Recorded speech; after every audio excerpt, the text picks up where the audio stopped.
Thank you very much. Can everyone see my screen now? Or can someone give me a thumbs up? Thank you very much. Just to let you know, I've been an electrical engineer now for 35 years. So if at all you have any questions about what electrical engineering is, please just ask it. So let me get into a little bit more about what it is to be an electrical engineer, and then we can talk a little bit more about our program.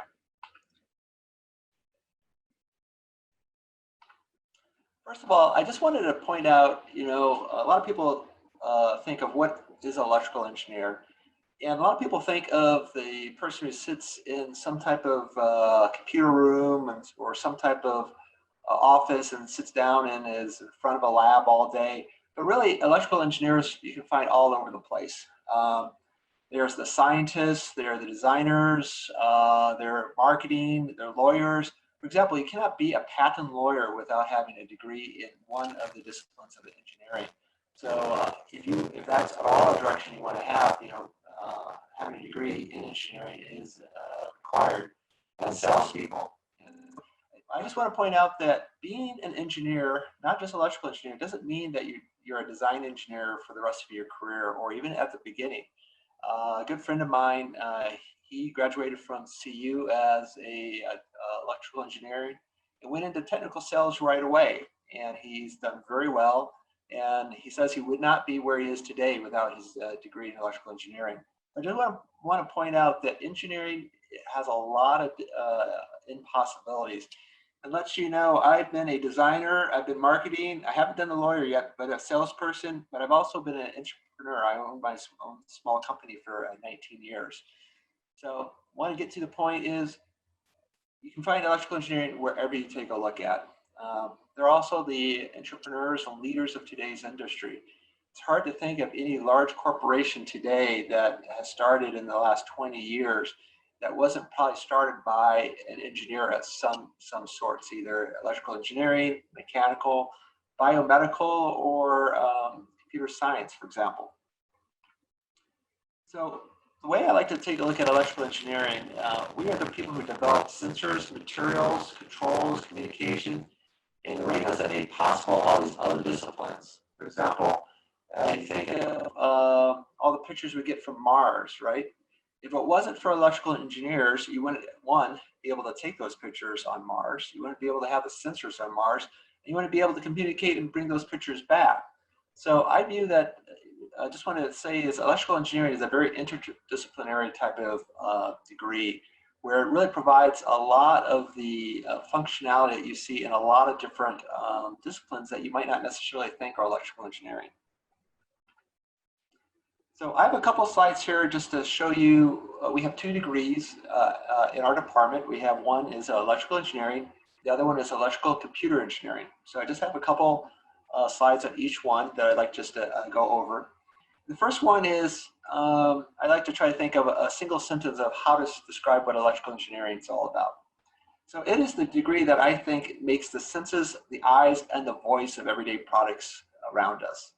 So what are those senses or eyes? Those are like potentially the type of sensors on your car that might, when you start backing up your car and you get the alert that something's close behind you that you gotta stop, you might back into. Those are some of the senses and eyes that electrical engineering develops. Radios that communicate from your cell phone to your earpods, for example. Those radios are all electrical engineering.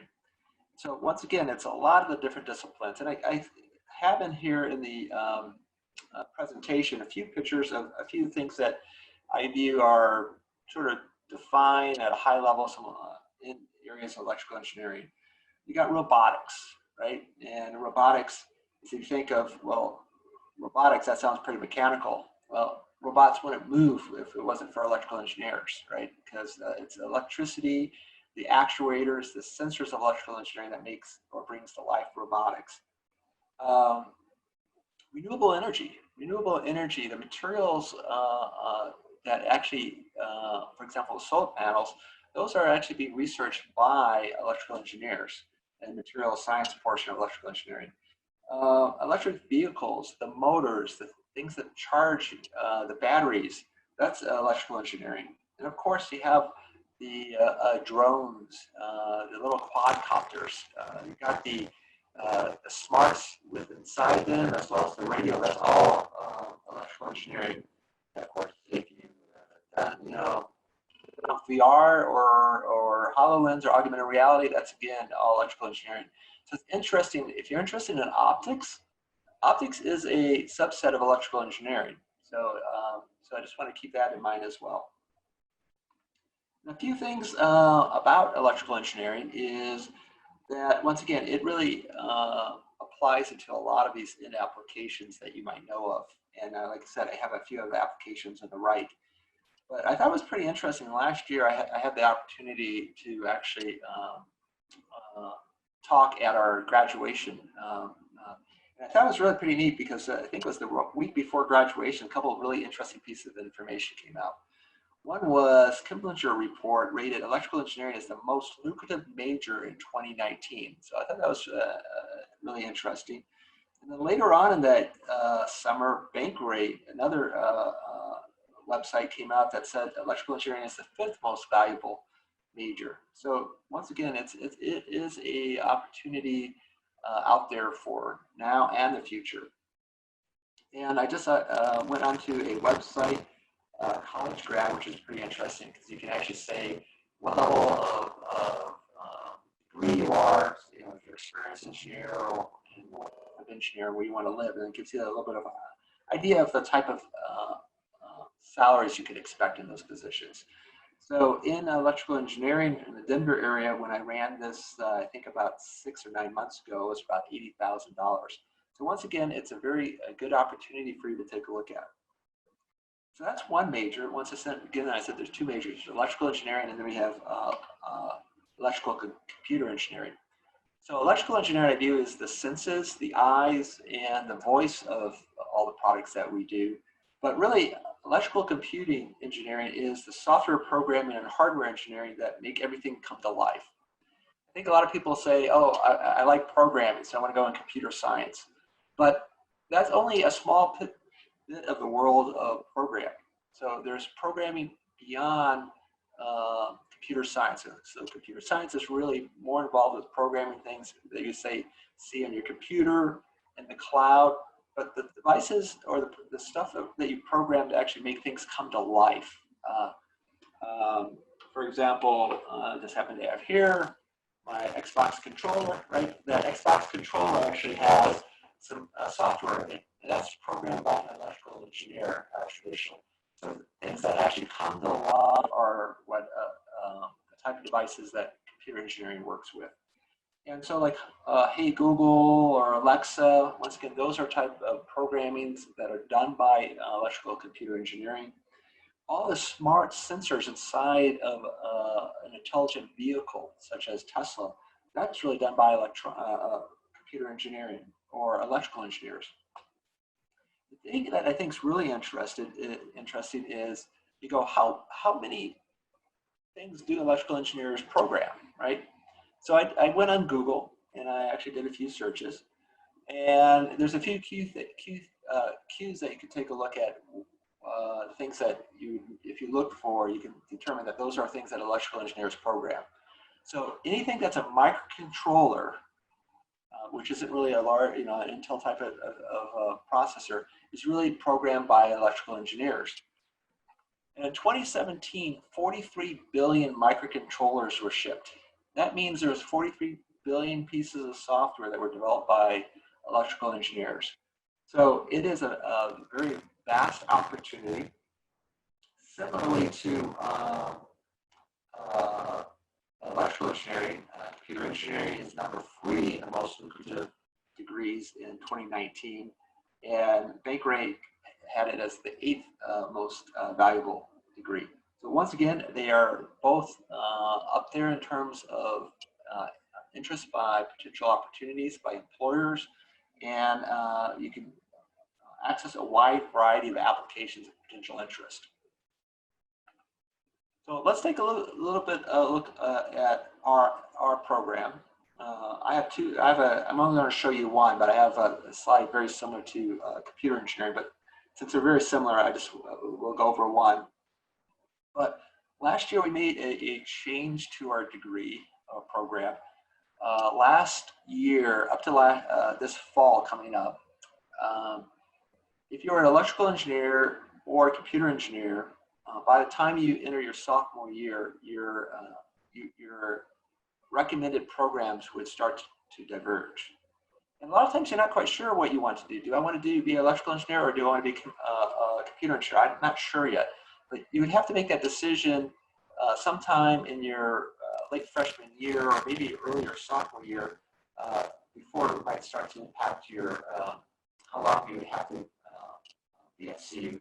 We arranged our programs now that we have a common first 2 years for the first year and second year students. So now you can be an electrical or computer engineer and switch all the way up to your junior year, and it won't really impact your graduation date. So we made that as a key core because we want to make sure that students really have the opportunity to explore what they want to do before they have to make that decision. And to help support that, we're adding more electives in the sophomore year. You only have one elective, or maybe two, depending on how you work your schedule, that you can do in the sophomore year. But we're trying to give some opportunities for you to explore the different areas of engineering, whether embedded, RF, microelectronics, for example, before you have to make that decision between computer engineering and electrical engineering. So we're adding more of those opportunities for our students. We also believe that it's very important. One thing I like about engineering, I like to build things. I like to touch things or tinker things. You know, it's like a lot of my students really like that. I do a lot of, I almost do every project that my students do. I do it with them or right before they do it. And to support the idea of engineering is a very hands-on type of degree, we're converting 2 of our 30 classes to actually include lab classes, and that's going to start rolling out next year as well. And then we've also added a couple more new programs or new courses that are lab oriented as well. So once again, we really believe that it's important to learn some theory and then how to apply it. And the best way to do that is have a class that it has both theory and a lab component built into it. There's also a lot of great college and departmental organizations that you can explore your interest or passion. They can be within electrical engineering, outside, or even outside of engineering. And so there's a few here that I'm involved with. I'm personally involved with the IEEE, which is really a professional organization that has a student chapter. But there's also a RoboSub. There's a wide variety of different clubs that you can get into. The other thing that we've started here is electrical engineering. We're the only department in engineering that does this. You can actually now get credit while you go to work during the summer as an intern. So if you desire, you can actually earn up to 6 credits for towards your degree and working at the same time during the summer. So we call that internship for credit program. We were the first department, and right now still the only department that actually offers that. So then we actually have a capstone, which is sort of your final project or course at the end of the year. We have a lot of corporate sponsors that actually get involved, so you actually start to learn how a real project works, and you get to engage with people in industry as well. And then I think it's really important that we actually start taking a look at global perspective. So one of my roles as the, outside of being an instructor, I'm also the Associate Chair for Education. I think it's important that we start looking at things beyond Boulder or beyond engineering. So we have a program here in Colorado, or CU, and it actually started here, which is Engineering Without Borders. We actually have 4 chapters. A friend of mine's is involved closely with one of those. And we've also worked with different programs for study abroad, so that you can actually go to, we have several students right now in different countries that can actually get credit while doing study abroad and minimize the impact of their CU degree. And we also have what's called a bachelor's accelerated program, which means that it gives you an opportunity to take some graduate level classes at the same time that you take some undergraduate level classes, so you can get a master's if that's what you desire more quickly. And so those are some of the basic concepts of our program. And I view that there's three things that are really important in developing a curriculum. And one is I want to give all the students in our department an unfair advantage when they graduate to get their first job or to go and apply for a master's or a PhD program. So there are certain pieces of our curriculum are really geared toward optimizing that opportunity. And one of those, for example, strong employment opportunities is internships. There's a study by our career services that the number one thing that some programs that use to review and to determine your eligibility for potential jobs, internships. I think it's really important to have that, so that's what is built into our program. But also we have to have certain other aspects of the curriculum that will not make you successful, not just for the first couple of years, but long career term of your career. So we have to have those advanced theory classes that will take you for the rest of your career. If that is electrical engineering, or maybe you decide to minor in business or engineering management, but we have to have these program ability to actually support you, not just on day one of your employment, but also long term of your career. And the last component is really once again what I said before, is expanding horizons. Because once again, I think it's really important that the more broad view that you look in the world, the better you will be as an engineer. I do have a true belief that 1 + 1 can be greater than 2, and that is especially if you have can look at problems through different angles and different lenses and different views, and having that expanded horizon really helps you do that. And so we have one of our electrical engineering advisors is on the call as well. And what we're all there in our department is to help you figure out how you want to balance your classes and program between these three to best fit your time here at CU. Now, let's take a look at an example of one piece of curriculum that you could take that sort of follows that philosophy of those three different items. You know, something that will help you get your job day one, something that will help you long term, and something that expands your horizons. So this is from a brochure that that we have in the department for students who are interested in our program. So one of the subcategories of computer engineering is called embedded systems engineering. That's really where I'm from. So I'm from the embedded side. So let's take a look at how we've developed this curriculum to include those three circles of the Venn diagram. First of all, we have a few basic classes that are going to get you that basic experience in an area. And for example, there's a class which I teach is called Embedded Software Engineering that will give you the basic knowledge to help you get that job on day one.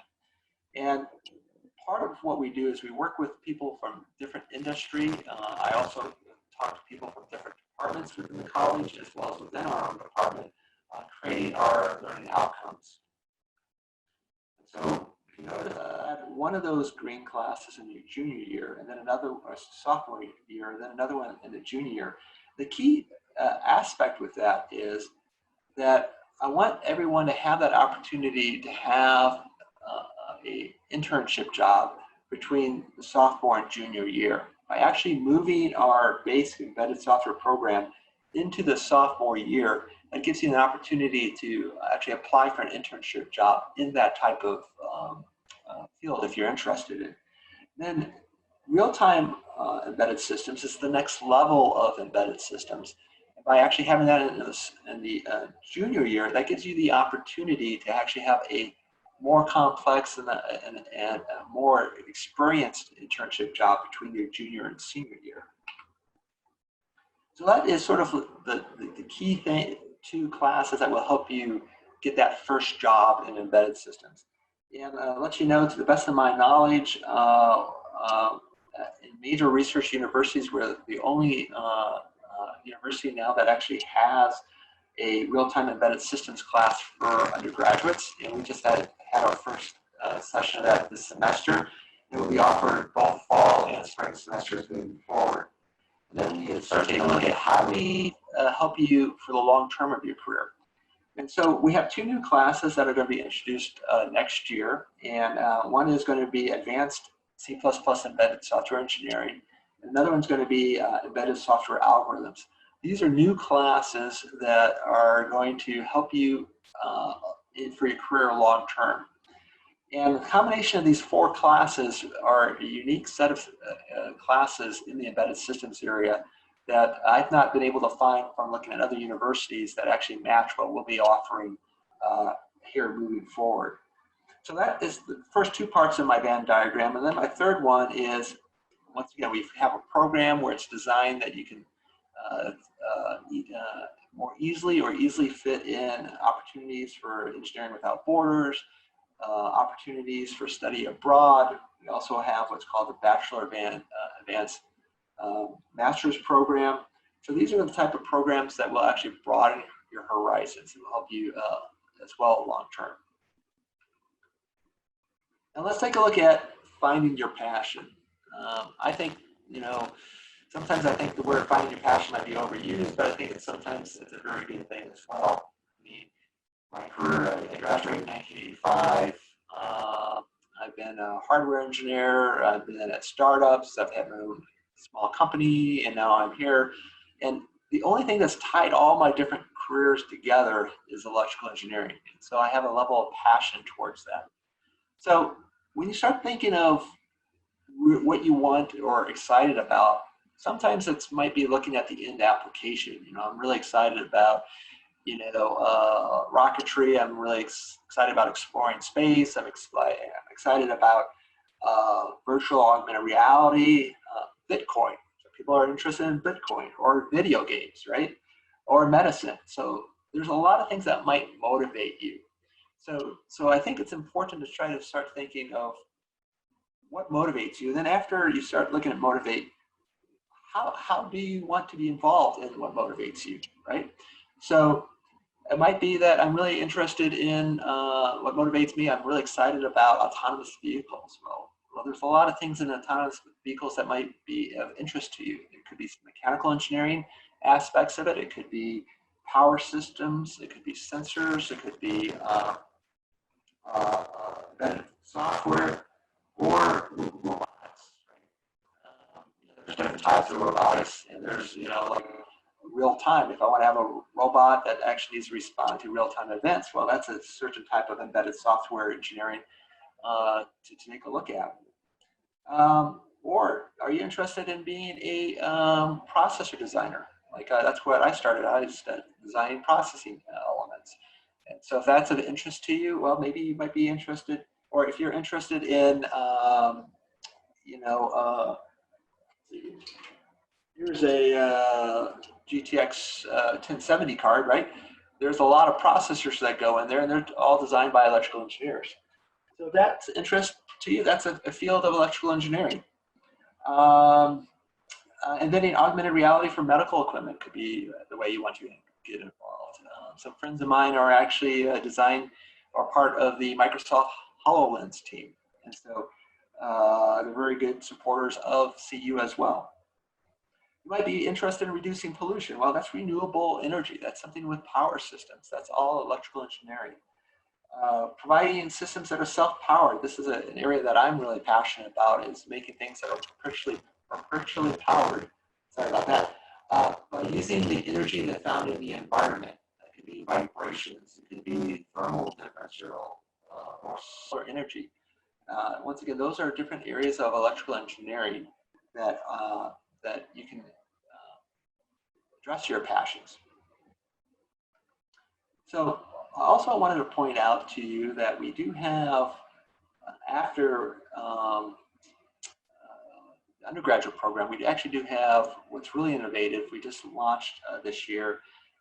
CU is the very first electrical engineering online master's program that is in a MOOC format. A MOOC format is massive open online courses. So, why is that a little different than, say, some other online class from some other university? Well, the difference with a MOOC is the classes are asynchronous too. So you can actually take them not in synchronous with the semester. You can take them asynchronous. And what that really helps you is if you want to go back to school and you're at work, sometimes you have to juggle your priorities between your job and education. So a MOOC that's asynchronous allows you to have that flexibility. And CU is the very first electrical engineering program in that. And a couple of other first things that we've done is this is the only program that I know, a master's program in engineering, that doesn't require you to take any GREs. It's just all performance-based. If you take one of our pathway classes and get a B or higher, and there's a big red button at the end, you can say, yes, I want to enter the master's program. You're now a master's in the master's program.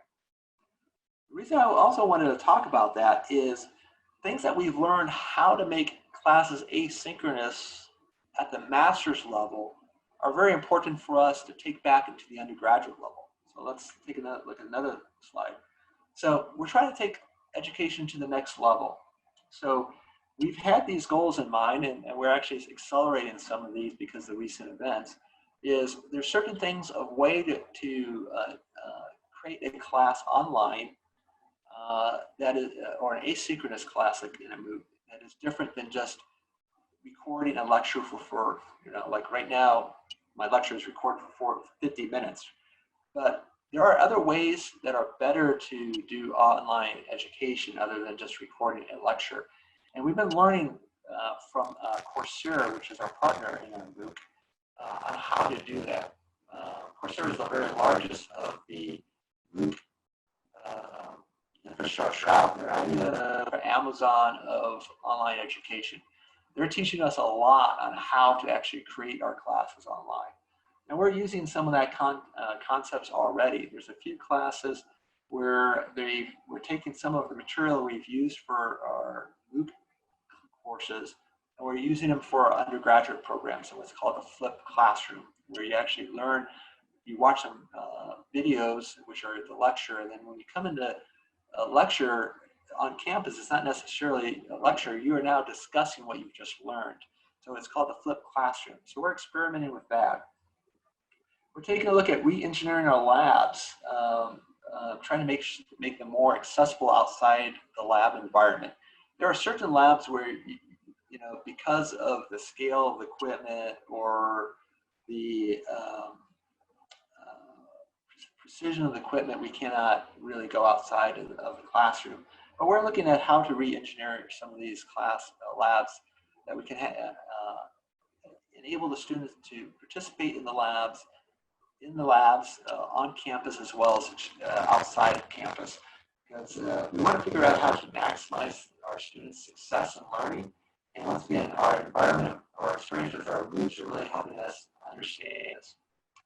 And once again, we're using some basic engineering principles while we're doing this, which is principles of learning. You iterate, you take information back, you iterate, you take information back and iterate. So we're always trying to improve our courses.